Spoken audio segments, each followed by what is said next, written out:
Howdy, howdy, and happy Saturday morning. It's Kent Brindley.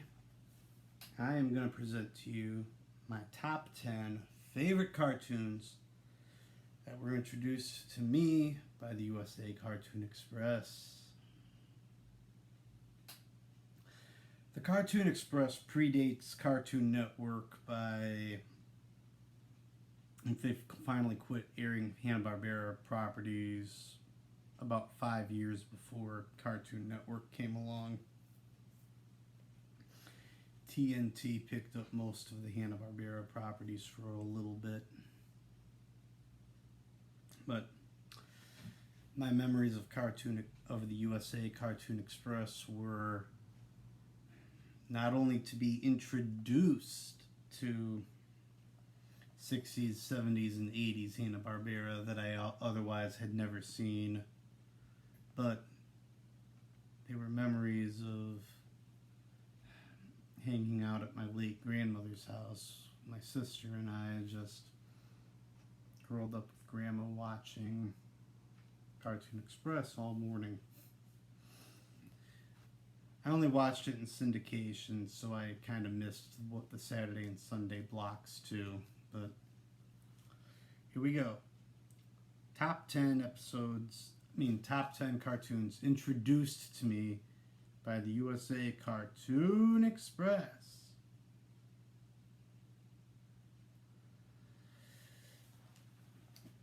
Now, a couple of outliers here. Stuff like Scooby-Doo or He-Man or She-Ra or Fat Albert or even the Paw-Paws I had already seen elsewhere before Cartoon Express picked them up. So they're out of contention. Even Mask, another of my favorite cartoons growing up, is also out of contention, as I had seen it elsewhere before the Cartoon Express existed to me. Or G.I. Joe. G.I. Joe hadn't even been picked up by USA's Cartoon Express yet. Plus, you guessed it, I had seen it elsewhere. Now, honorable mention time before we hit the top 10. Honorable mentions. We've got your Wally Gator. We've got Magilla Gorilla. We've got the Trollkins. At the time, I even enjoyed Goober and the Ghost Chasers, but then tried to rewatch it on DVD. No, it does not age well. Even back then, I hated the Smurfs, but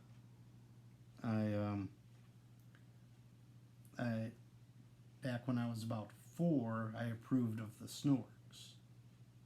They're out. Honorable mention. Simply a memory. There was one more. Yogi's Space Race. Alright. It's Laugh Olympics in space, and I'll get back to Laugh Olympics in a second.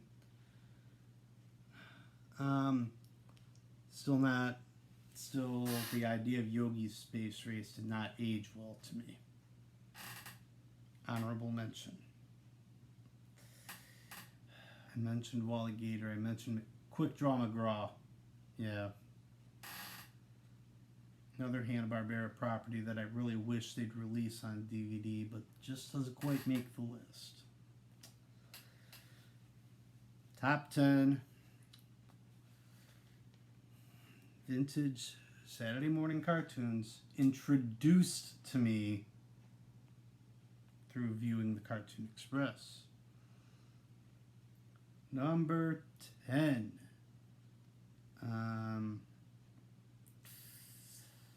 Number 10, I'm going with Turbo Teen. I don't know why all of the shade thrown at Turbo Teen. I mean, it's a little ridiculous, but it's a Saturday morning cartoon. It's pretty innocuous when you come right down to it. He was a teenager who ran into a laboratory experiment that converted him into a... That's right, he converted him into a car when he got too hot and back into a person when he got too cold. I was trying to keep the two straight. And his enemy is essentially Frank Welker's Dr. Claw with an actual face and who drives around in a monster truck. But they called him Dark Rider. I think he's always after Turbo Teen in order to learn the secret of what caused Brett Matthews to do that. Anyway, it's a pretty fun adventure tune when you get right down to it. Number 9. Number 9, Mr. T. How do I even start with the Mr. T cartoon? Ruby Spears made the Mr. T cartoon, and they made Chuck Norris Karate Commandos. T lasted for 3 seasons. 3 seasons, Chuck for 5 episodes. Obviously, they got the formula right for the former, not the latter. I said what I said.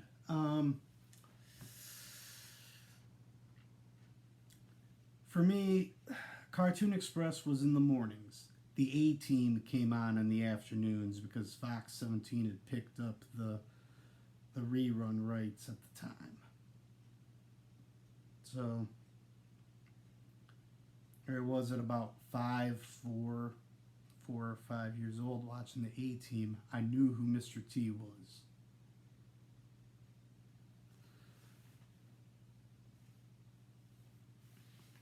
Anyway,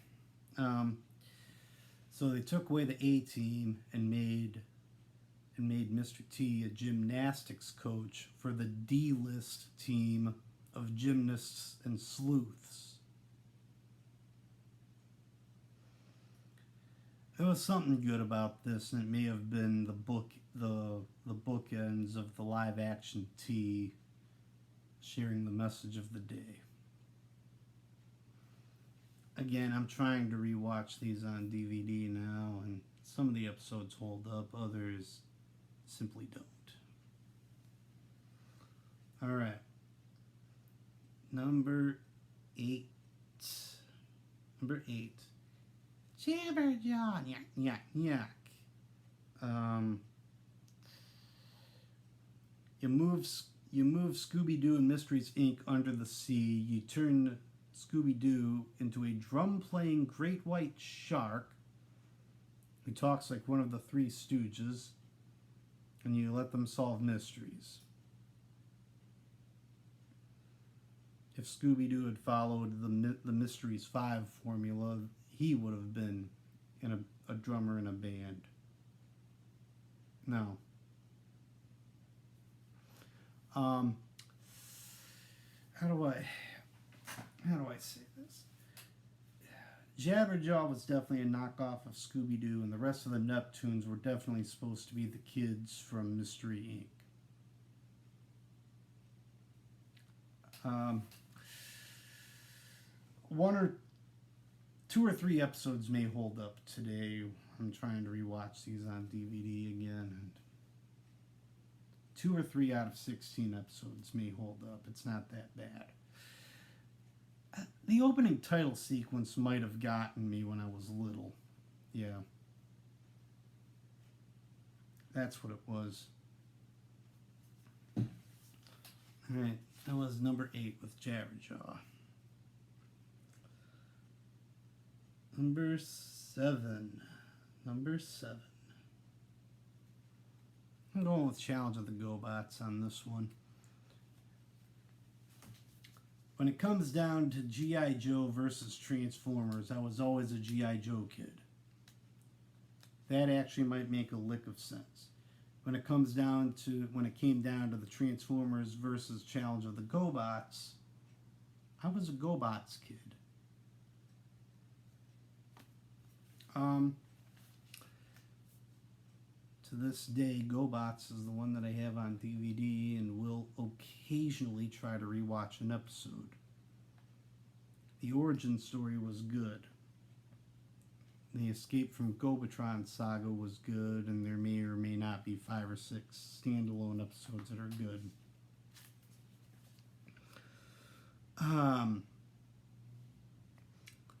And I never collected the GoBots or the Transformers, so the quality of the toys is out the window.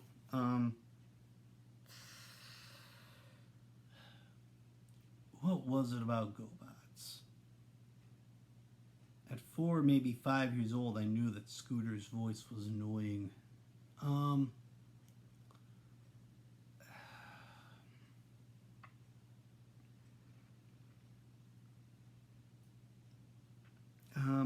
Something could have been said for Crasher from the Renegades. That's right. Her personality just made some of these episodes, the conflicts that she and Turbo shared. I even preferred Psykill over Megatron, but you go into Transformers and I prefer Starscream over Megatron, so there you go.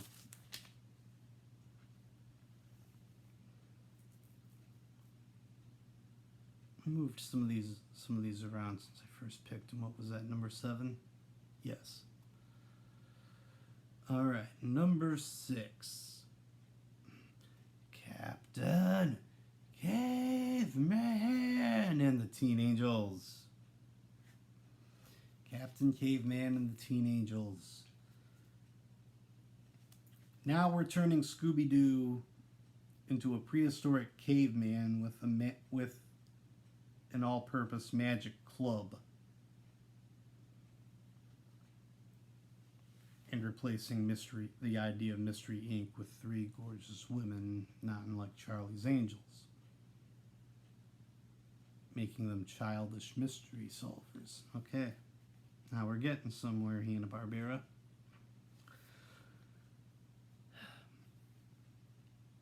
I wasn't around yet, obviously, when Captain Caveman was first airing on Saturday mornings. He might have been a segment from Scooby's All-Stars and always was interconnected with Laugh-O-Lympics. And it seems like the Cartoon Express tried to honor that and air his episodes in between segments of Laugh-O-Lympics. I'm not positive.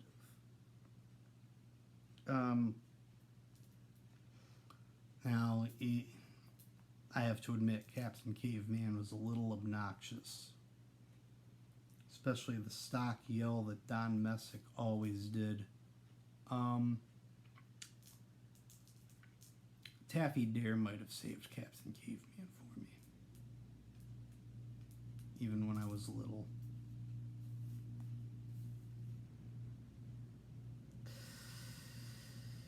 Anyway, what was that? Number 6? Yes. Number 5. Scooby's All-Star Laugh-O-Lympics. Here we go. Wacky races set to the Olympics.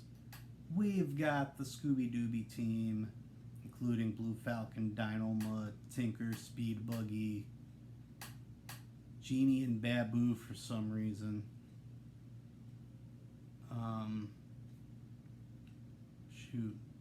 Scooby and Shaggy, obviously. No Josie and the Pussycats. They'd planned on using them, I think, but it just fell through. I swear there were more. Anyway, we've got the Yogi Yahoos, Yogi, Boo Boo, Quick Draw, Snooper and Blabber. And then we've got the Really Rottens with the Dalton Brothers, Daisy Mayhem, a magician of some kind and his rabbit. And Inspector Mumbly, who was supposed to be the protagonist of his own series, as a suitable stand-in for Muttley. All right, we've got Scooby's the Laugh Olympics was definitely the headliner for Scooby's All-Stars. Laugh Olympics was always broken up into two parts,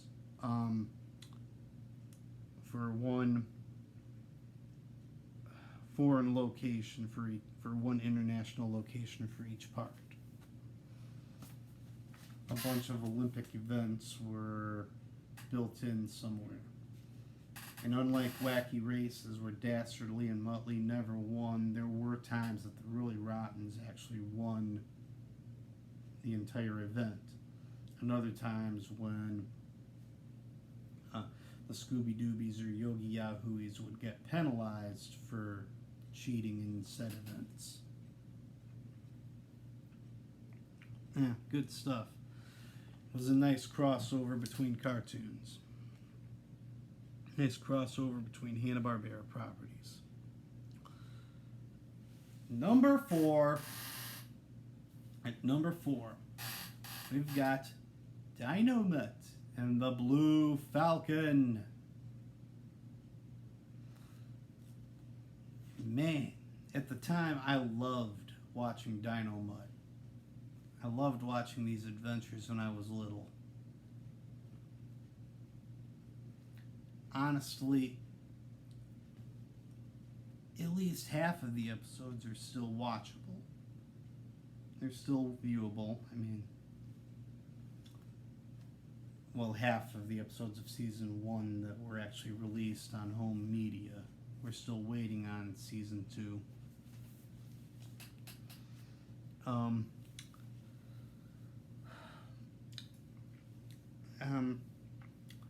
Well, gone are the masked miscreants that Scooby and the gang are chasing. Dynomutt is a bionic dog, and Blue Falcon is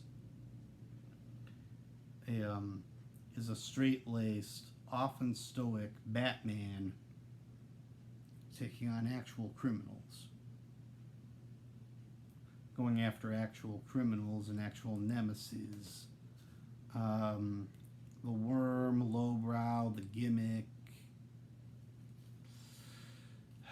Mr. Cool, many faces, stuff like that. Yeah. Hang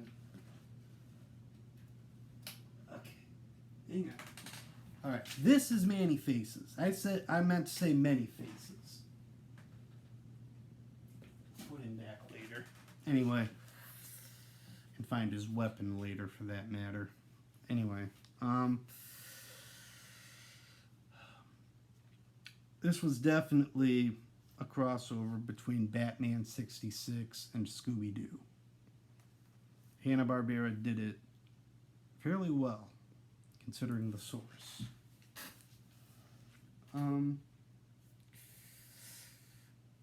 At number 3, we are getting into the home stretch. We are getting into some clear contenders for the top 3 spots.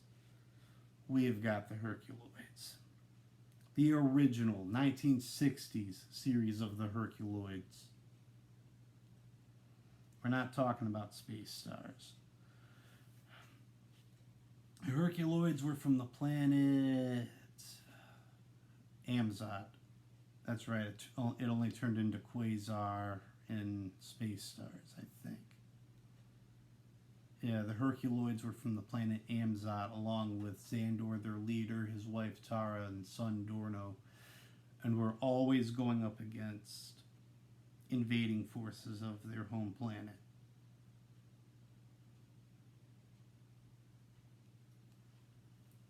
It was great animation for the time and great writing for the time. And just the type of mid-60s action violence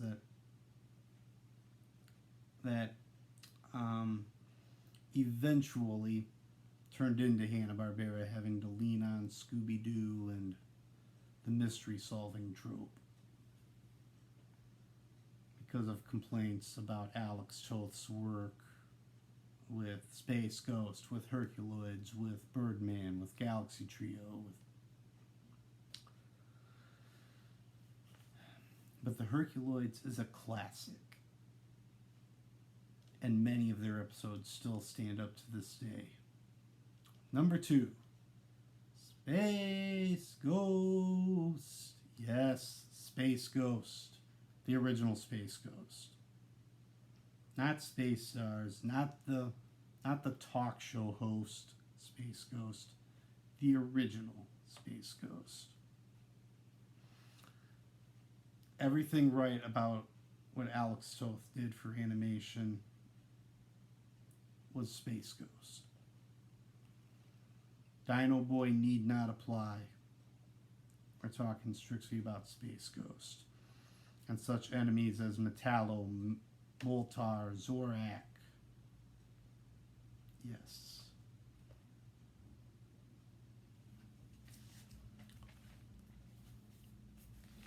Space Ghost was awesome. I can even forgive Blip and almost the twins. Number 1. The number 1 show that Cartoon Express introduced me to you. The number 1 show that Cartoon Express introduced to me, I have yet, until now, to talk about a number 1 super guy. The notorious HKP, Mr. Hong Kong Phooey.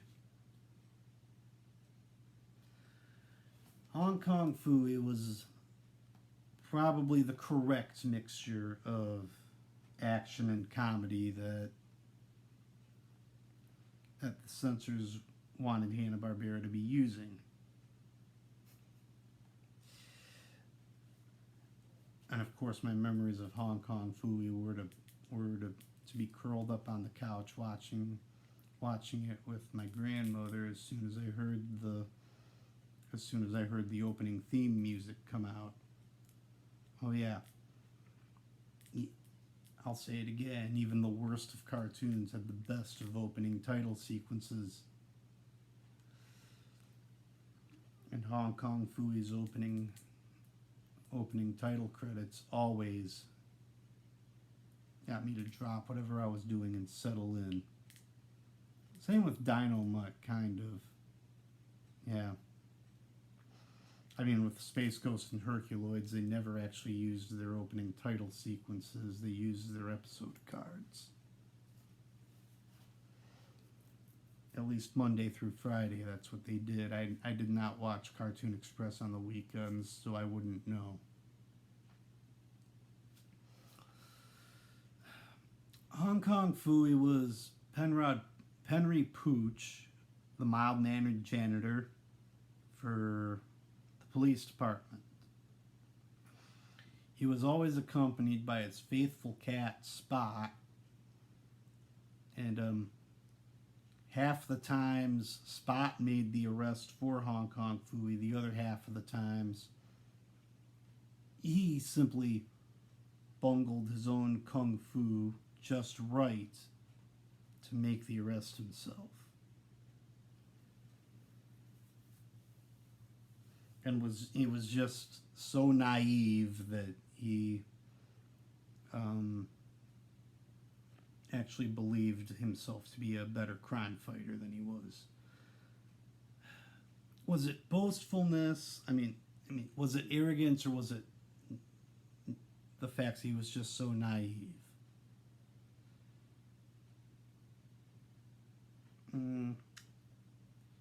Either way, he was pretty boastful as a character, but it was part of the show's charm. Yeah. honestly, the only way that Hong Kong Phooey trumps Space Ghost and even the Herculoids is the facts that is the nostalgia of where and how I was watching this show. There you have it. Top 10 cartoons that the Cartoon Express introduced me to.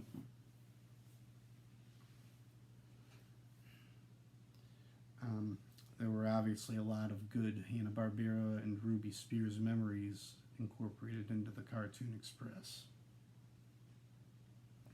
What were some of your favorite shows? I'm Kent Brindley. I'll see you soon.